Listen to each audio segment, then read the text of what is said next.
Hello YouTube viewers and random Doctor Who fans, it's day 3 of Doctor Who week, so today I'm reviewing this, which is the Doctor Who Time Lord Psychic Container, and here it is in its box.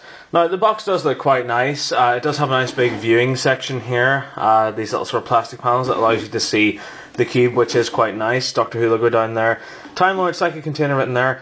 3 modes, colour change, white glow and white flicker. It's for 5 years and up. BBC logo there, character options logo there. And motion activated light effects. Tap the cube to activate.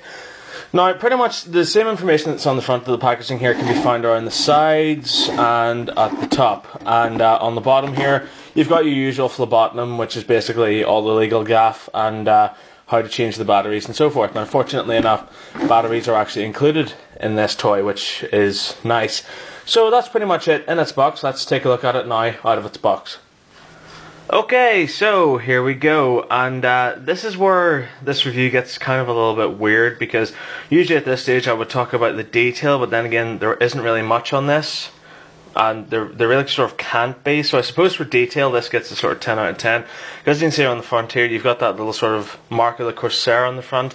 There is a variant on this cube where you can actually get some sort of weird Gallifreyan text on the front of it, and I think this is supposed to be, you know, like a type of variant, because the Doctor at one point uncovers many of these, so they all can't have the same mark on the front of them, so I think that's just another random Time Lord's mark there. So yeah, as you can see, that is detailed on there pretty damn well. The rest of the box doesn't really actually have anything on it, and underneath here you've got this really ugly battery compartment, which I really don't like. But then again, it had to go somewhere, and I'm glad it went on the base. It could have went on the back.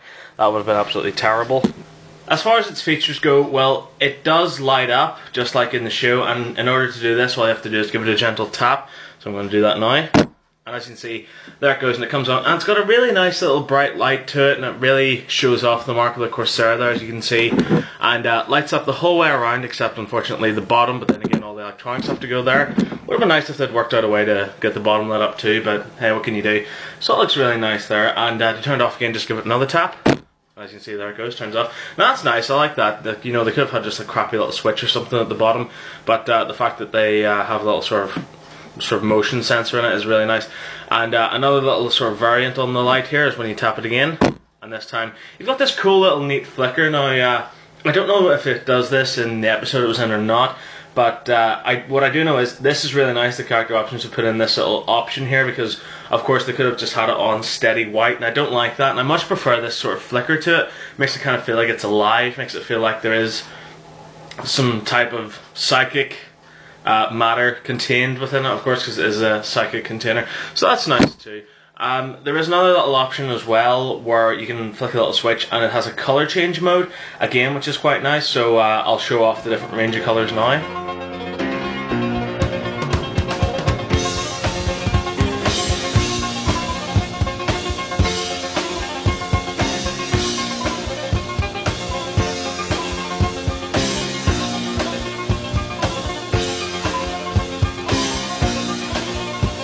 Hey, whoa, wasn't that great, kids?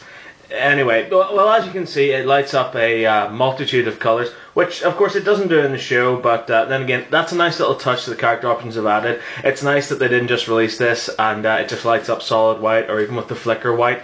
It's nice that they've added that little sort of extra feature to it. And of course, maybe knock it on, it comes on red and changes colour, but if you turn that off and turn it back on again, it comes on as different colours. So as you can see here, whenever I turn it on there, it's red, and then again it's blue, and then again green.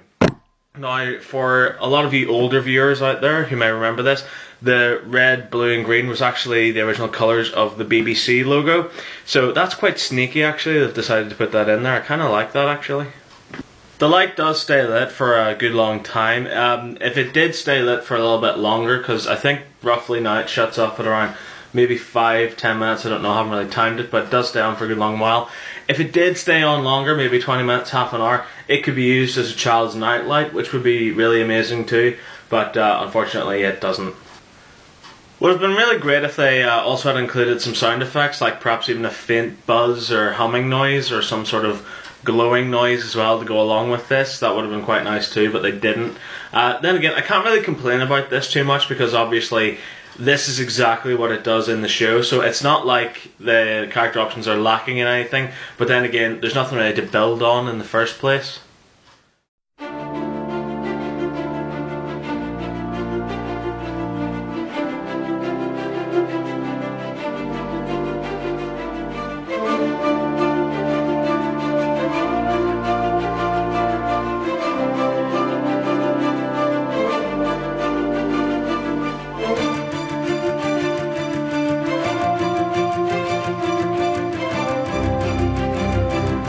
So all in all, what do I think of this item? Well, here's where I hit a massive black hole, because for the first time in over a year of doing reviews, I can't make up my mind about this at all. Because on one side, you know, it looks really nice and, you know, it lights up and stuff and it's really cool, but on the other side, it doesn't actually do anything. I mean, I literally don't think this could be called a toy, because all it does is just kind of light up and that's it.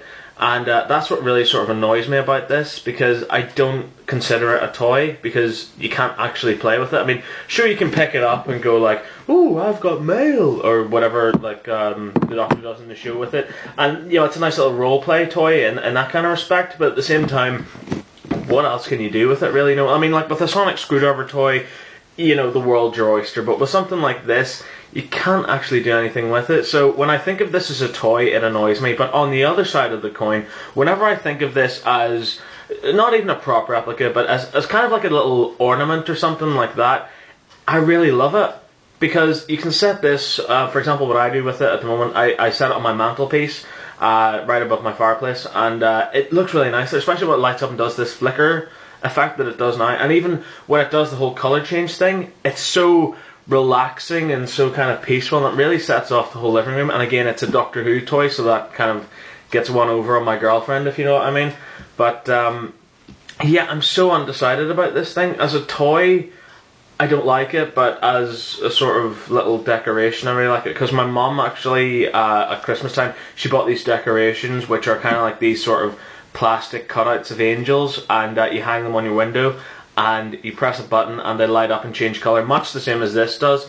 So if anything, what I'm saying about this is, it is cool, yes, but it's kind of more of an all year round Christmas decoration than anything else. But hey, it still looks good over my fireplace. So thanks very much for watching this review. I really hope you enjoyed it. If you did, there's countless more reviews online. And stay tuned, folks, because on day 4, I'll be reviewing this. Tomorrow, I review the Flesh Goo Pod. Is it nothing more than a sticky mess, or is it actually quite a fun novelty toy? Find out next time.